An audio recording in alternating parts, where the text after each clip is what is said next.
Bismillahirrahmanirrahim. Assalamualaikum warahmatullahi wabarakatuh. Kembali lagi sama saya di channel Kang Mus Repair. Kali ini kita masuk pasien Samsung S7 Edge.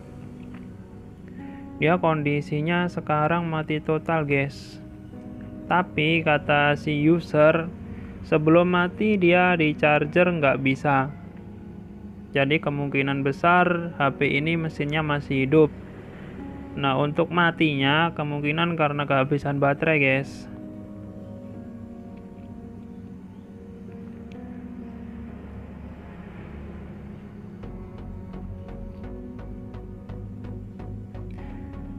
Nah, setelah saya lihat di sebelah konektornya di sini ada patah, guys.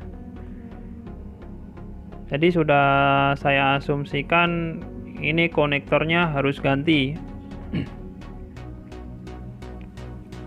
Jadi untuk langkah pergantian konektor, sebelumnya kita harus buka HP-nya dulu, guys.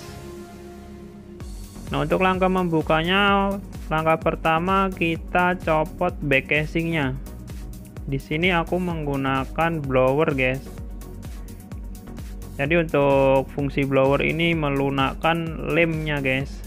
Setelah dirasa udah hangat back casingnya, selanjutnya aku congkel menggunakan mika.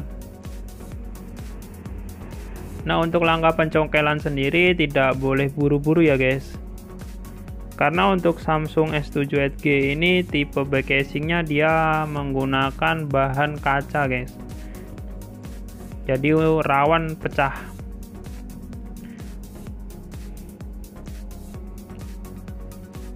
Nah, di sini dia ada fleksibel wireless charger. Jadi harus hati-hati ya, guys.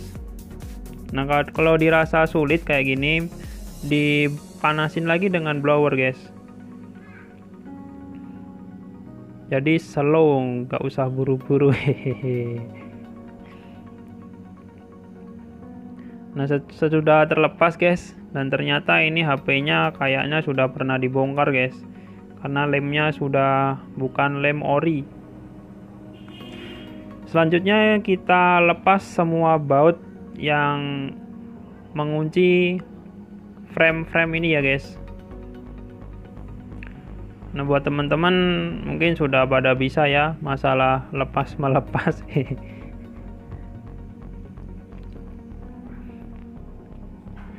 Nah, dan jangan lupa buat teman-teman yang belum subscribe channel kita, silakan untuk subscribe dan aktifkan tombol loncengnya supaya tidak ketinggalan tutorial perbaikan HP dari tim kita ya, guys. Nanti kalau aku bilang saya nggak enak juga, guys. Atau buat teman-teman yang mau servis ke tempat kita juga boleh. Alamat kita di Ponorogo, Jawa Timur ya, guys.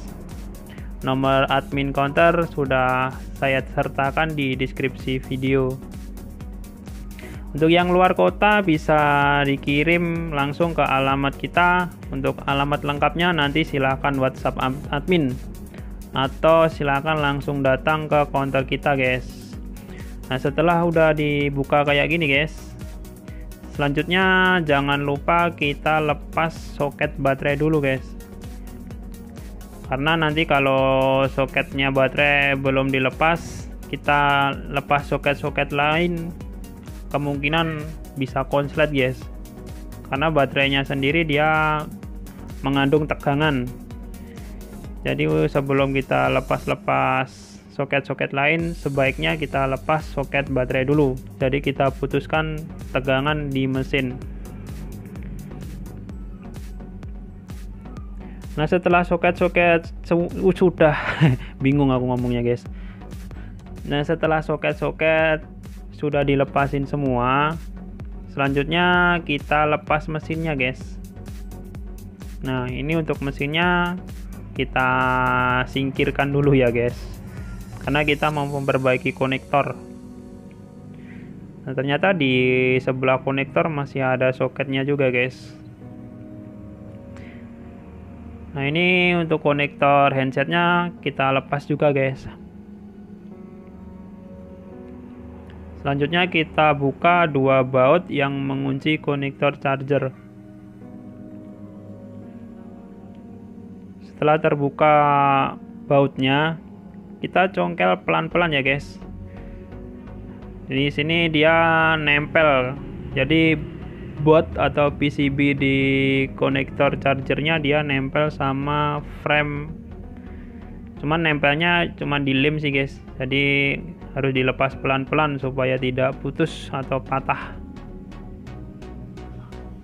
Nah, setelah terlepas kayak gini guys, ini tidak aku copot guys. Jadi kalau harusnya nyopot buat mesinnya dia ngelepas buka LCD guys. Jadi untuk teknik simpelnya aku kasih aluminium foil. Selanjutnya aku kasih lagi dia baja guys, apa ya, lempengan kayak gitu ya. Jadi fungsinya ini nanti supaya frame atau baterainya nggak kepanasan guys, karena kali ini saya menggunakan teknik blower dari bawah PCB. Ini untuk teknik pelepasan yang saya gunakan di sini adalah blower dari bawah. Nah, kayak gini guys prosesnya. Jadi kalau biasanya saya blower dari atas konektor, sekarang aku blower dari bawah konektor guys. Jadi di bawah konektor, di bawahnya PCB. Nah, setelah lepas guys, ini kita ganti dengan yang baru guys. Sebelum kita ganti, di sini timah-timah yang nggak rata kita ratakan lagi. Di sini kita tambahin timah lagi guys supaya nanti kuat. Karena dia kan timah bekasnya juga ngikut ke konektor yang lama guys. Jadi di PCB-nya dia sedikit berkurang. Kita tambahin lagi manual pakai solder. Selanjutnya untuk teknik pemasangannya, kita tempelkan dan dikunci dengan pinset guys. Nah, kita cari posisi yang pas ya guys. Jadi posisi kita paskan langsung. Kalau udah pas kita kunci pinset. Selanjutnya di blower dari bawah supaya timah-timahnya tadi cair guys. Nah, kalau udah cair kita lepaskan, dia udah auto lengket. Cuman ya masih panas juga guys, jangan disentuh ya. Selanjutnya kita rapikan guys. Jadi untuk jalur-jalurnya kita rapikan lagi dengan solder supaya lebih kuat dan awet, karena kita berani garansi setahun kalau konektornya rusak lagi guys.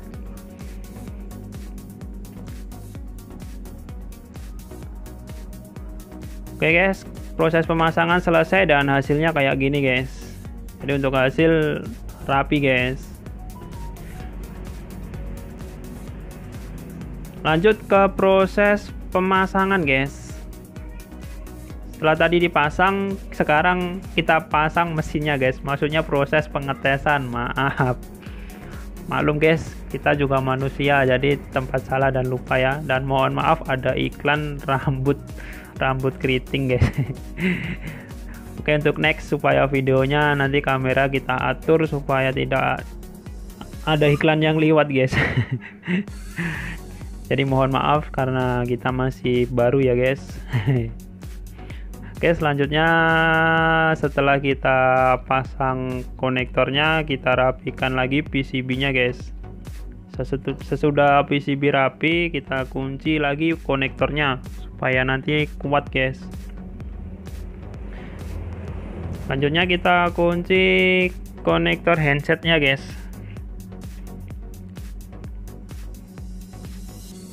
Kalau udah posisi buat bawah sudah rapi, selanjutnya kita pasang mesinnya guys. Di sini di bawah mesin ada soketnya guys ya.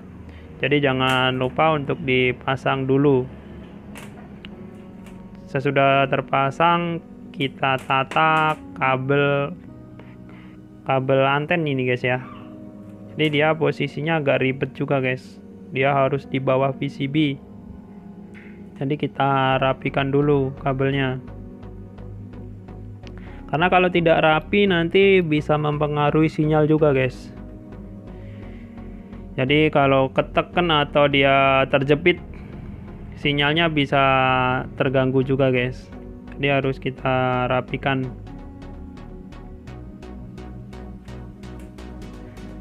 Kalau untuk merapikan kabel sudah selesai, selanjutnya kita tata mesinnya guys. Di sini banyak soket-soket yang ribet guys ya. Jadi posisinya dia harus sabar kita atur supaya bisa masuk pas.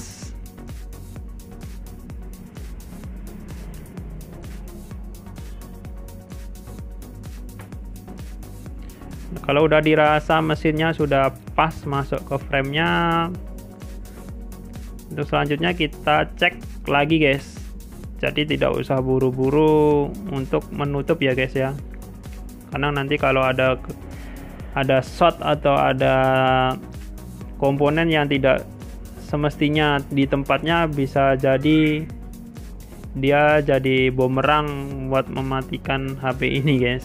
Jadi nanti kita jadi kerja 2 kali. Oke, selanjutnya kita pasang kabel anten ya guys ya. Jadi harus benar-benar terhubung, jangan cuma ditempel guys. Kalau udah kita pasang udah terhubung sempurna guys. Selanjutnya langsung kita naik ke bagian mesin guys. Nah, di sini untuk soket-soketnya kita pasang dulu. Dan kuncinya di sini adalah untuk soket baterai. Kalau tadi untuk langkah pembongkarannya dia dilepas dulu. Untuk langkah pemasangannya kebalikannya guys. Jadi soket baterai kita pasang yang paling akhir. Selanjutnya kita coba hubungkan dengan charger guys. Apakah dia bisa terhubung dengan charger?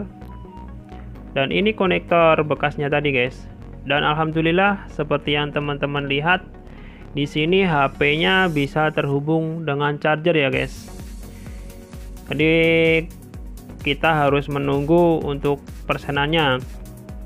Cuman berhubung ini baterainya dia tadi kosong guys. Jadi untuk proses menunggu sekitar 5-10 menit. Tapi tenang, di sini saya coba menggunakan baterai lain dulu guys, supaya teman-teman tidak lama menunggunya. Jadi baterai lain ini sudah terisi sebelumnya guys. Untuk proses pengetesan kita coba HP-nya persentasenya bisa naik tidak.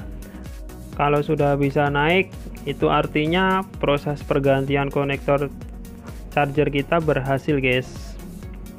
Nah, di sini coba kita tunggu guys.